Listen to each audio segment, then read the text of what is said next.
So Oh, wait a second, Peter. I have something for you. I can do this for you instead. I can just make believe oh no, I'm you. come on, too early for that. Oh man, my face looks so fat in that thing, man. It's terrible. What a terrible picture.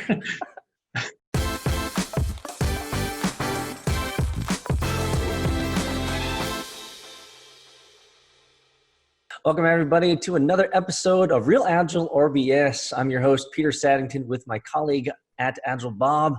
We love answering your frequently asked questions around agility, Agile and Scrum, and all of the other frameworks, all sorts of things in the Agile world. And today, we're going to be taking on a topic around estimation when it comes to backlog refinement.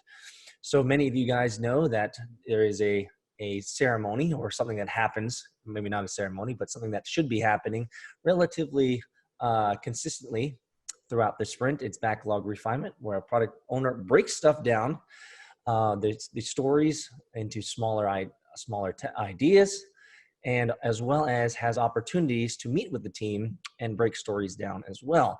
And so the question is estimation during backlog refinement real Agile or BS? Agile Bob, I'll let you take the first crack at it. Wow, Peter. I think I'm going to go this time with Real Agile on this one, but with a caveat. I think that we have to make sure that when we're doing the estimation during backlog refinement, we're not estimating so far ahead that the estimate is no longer valid by the time we get to sprint planning. As long as we're doing backlog refinement for future sprints and continuously re-estimating as we get closer and closer to using that item in a sprint, I think it's absolutely fine. I prefer to use the last responsible moment for that, which would be sprint planning, or prefer to use no estimates at all sometimes. But I'm going to do it during backlog refinement, as long as I'm going to continue to do it along the way and not just do an estimate on day one in the first backlog refinement and use that item 4 sprints later, I think it would be Real Agile. How about you? Before I answer the question, Bob, I feel like I need to have some sort of like flag that says like Real Agile or BS, because you have all these graphics now. You're outdoing me here. Oh, wait a second, Peter. I have something for you. I can do this for you instead. I can just make believe no. I'm you.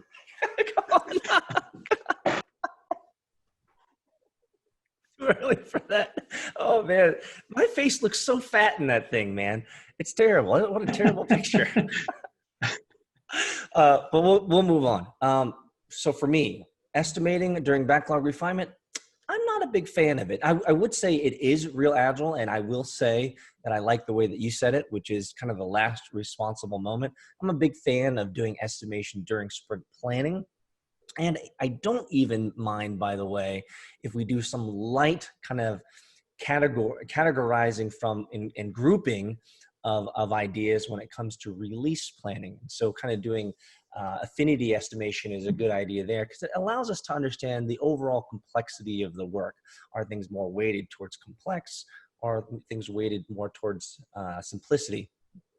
But I wouldn't say that I would ever kind of prescribe estimation during backlog refinement. For me, backlog refinement is all about 2 things: engaging the business with developers or the product owner with the Scrum team so they can get alignment around what they're actually going to be breaking down.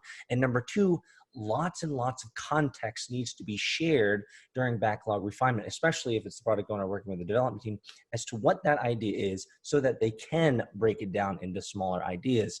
The estimation part is kind of one of those throwaway things for me. If you want to do it and it adds value and it adds information to the context of your decision making as you break stuff down, great. If it's not helpful, then I would say don't do it. And so I would say that it really needs to be a self-organizational concept for the teams and the Scrum Master and the product owner as to, hey, do we feel like estimating during backlog refinement is valuable to us? Does it help us make better informed decisions moving forward? If not, don't let it add any static into the conversation. Is that fair? I think it is, but I think you can also look at it as a help to the product owner at times. For example, if the team does a little bit of estimation during backlog refinement, they may say, this item's really big, and the product owner may say, oh, okay, I need to do some more work on this one. Or they might say it's right size. So even what you said, the affinity estimating and things like that, we're going to come up with some relative sizes of things. So I think we are doing some level of estimation, even if it's not a full estimate to say it's, 10 story points or whatever estimating unit you're using. So I think we do need to have some element of sizing involved to help the product owner out in terms of how they're going to organize their backlog. Because if I have a very high value item and it turns out that it's small, I'm going to put that at my top of my backlog. I want that sucker out there quickly. On the other hand, if it's a very low value item and it's really big, I'm going to put it much lower in my backlog. So the earlier I can get help in that regard as a product owner, the more I would like it. So I think I don't mind them doing backlog refinement, especially if it helps the product owner. I think that's probably the place where we align the most, is where if estimation really helps inform the product owner around the business and value decisions and where it should be in terms of the stack ranked order of the product backlog, then certainly estimation can be a boon to a product owner to help them make those better decisions. Again, for me, I guess I've borne witness, Bob, to so many times where estimating when things are so nebulous and unrefined is completely just not helpful at all. And I think that's where my bias comes from, especially when it comes to backlog refinement, which immediately evokes this idea of there's these large ideas in the backlog, we have to break them down. And often teams will look at it and say, well, that's too large. Well, great. We still need to break it down, but making it a 16 or making 8 really doesn't inform our decisions any farther. So at the end of the day, I think we're in accord here when it comes to estimating with backlog refinement. Choose wisely, but we both think that it could very much help when it comes to a product owner making a better informed decisions around the product backlog. Any last words? Yeah, I think one of the things that people need to consider, Peter, is actually using the simplest estimation technique out there. And it's one that I'm really starting to like, which is continue to break stories down until they're right sized. They're either too big or they're the right size. And we don't have to bother estimating at that point, because when they're all the right size, they're all similar. We just know we do 10 of them per sprint and we take the top 10 and off we go. So I think there's some value in at least right sizing things during backlog refinement. I think we're both in agreement on that. You don't want to go into a sprint with stories that are really large, but as long as we can get something that can be used for planning, it's fine. And whether it's a backlog refinement or during sprint planning, it doesn't really bother me in either way. But let's, as you said, let's be wise about it. Let's make wise choices that are aligned with our goals as a team. Yeah, and my last comment on that is I'm always, maybe I wouldn't say hypersensitive, but I would say that I'm pretty sensitive to making sure that Scrum teams are making decisions that are value-based and principle-based, instead of doing it because this is what Scrum says, or doing it because this is what somebody said I should do.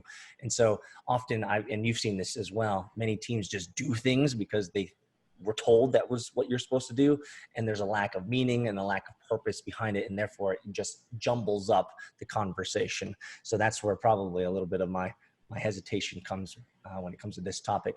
But let us know. Let us know out there, all you Netsians and internet people. Let us know in the comments below. Smash the like button, subscribe. I'm losing my mind for a second here. And I'll see you guys. We'll see you guys in the next one.